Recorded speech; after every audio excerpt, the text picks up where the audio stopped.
Okay, I'm not gonna explain how to protect and shield yourself because in order for you to increase and deepen your awareness, and I'm not even gonna clarify either.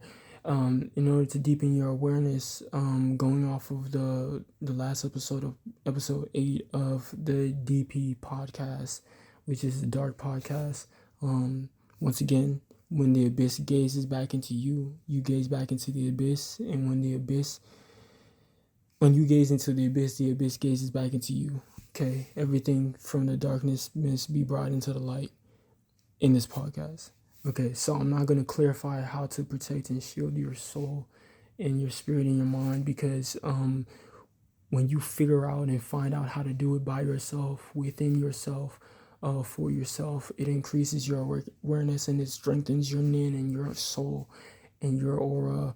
Your Merkabah begins to act is able to activate, and you're able to basically be aware of your soul within the higher dimensions and realms, or in all actuality within your mind.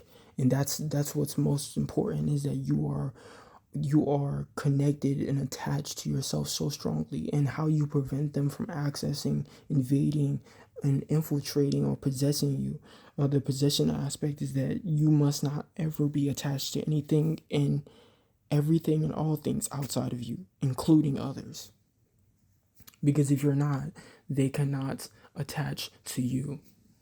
And if they're not able to attach to you, they're not able to access you, which means they're not able to possess you, because they have to be able to basically enter the room in order for them. And the room is your mind, your soul. Access with your mind. Yeah, your mind and your vessel, in order to access your spirits and your soul. And then they will attempt to, or try to what you call taint it.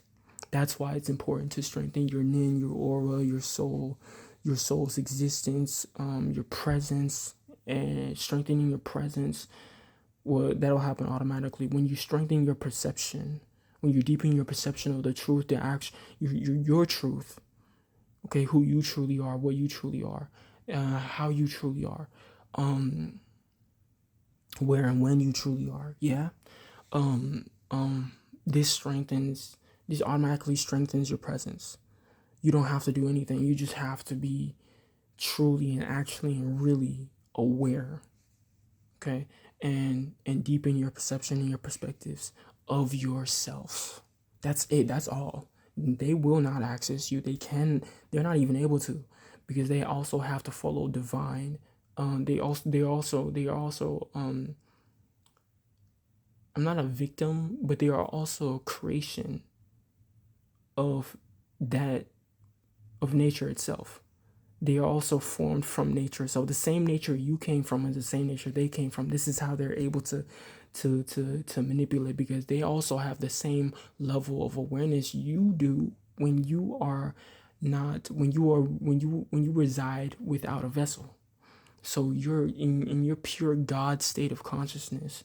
Okay, your super, what neuroscientists call your super consciousness.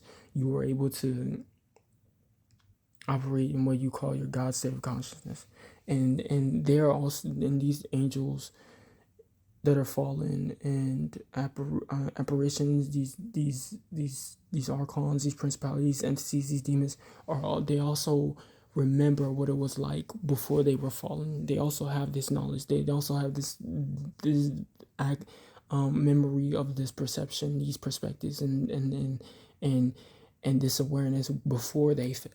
So that's how they're able to kind of like, and once again, these demons are just fallen spirit guides. So that's how they're able to kind of try to manipulate, like able to try to manipulate or attempt to manipulate your thoughts, which are your beliefs, what you're thinking, which is what you're believing,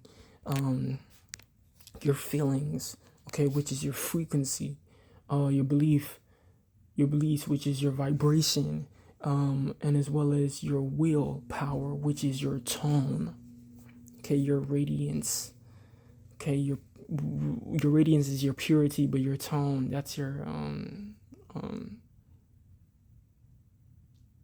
frequency, vibration, tone. That's your willpower. Yeah, that's your will. Okay, and your power, which appears to be your presence, your aura, which is your radiance. Your purity. Your purity comes from your sanity. It's an emanation. It's a part of. It's an expression, like it's like the emission, or emission,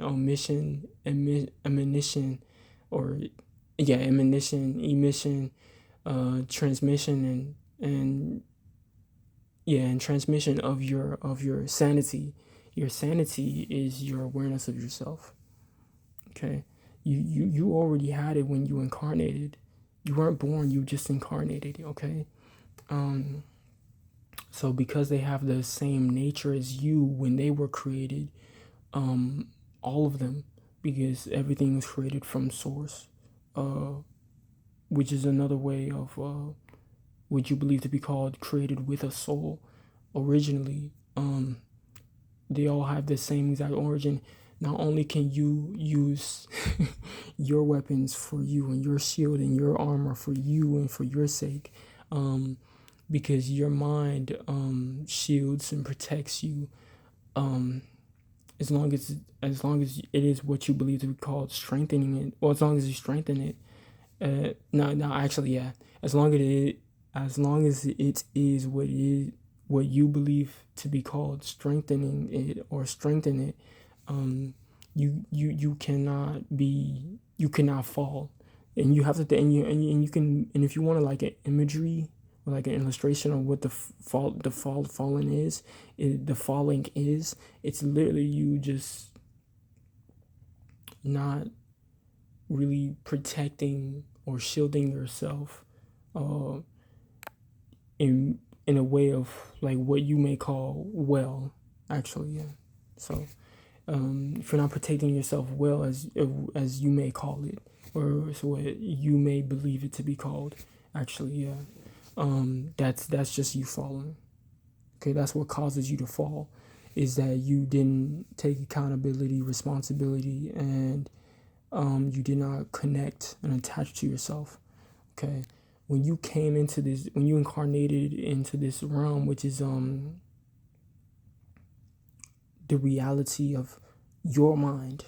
Okay, when you become aware of your own awareness, which means when you incarnated and projected yourself through this vessel, you were already attached to yourself. The only one you were ever attached to is and was yourself, unless you're a reincarnated fallen one. You always had a soul. So your attachments to others and things outside of you is unnatural, actually. Not only is it unnatural, but you're not even used to it. Okay, that's why you're still vibrating at a high frequency, vibration, and tone, and your radiance is so ambient and powerful and potent when you reincarnated, because it's not your first. Okay, it's not your first travel. Okay, it's not your first existence. It's not your first vessel that you projected yourself through. And projection is basically it's unlike possession, but it kind of like, you can think of it like it's the opposite of possession. Okay, it's where you're assuming your will, okay, into, okay, or onto a animated vessel, okay. Or some of you might believe it to be called a flesh suit, or a ship, a vehicle. So you're just basically driving. That's really it. But your soul is the one that's doing the driving. Your vessel is not moving all on its own. Your spirit allows that to be possible, and your mind is what is protecting and shielding you. That is your weapon that you form against anything that believes, feels, okay, and wills that it is against itself. They will not be able to exist in your presence. Only you will. So all you have to do, or are willing to do, is make sure of that.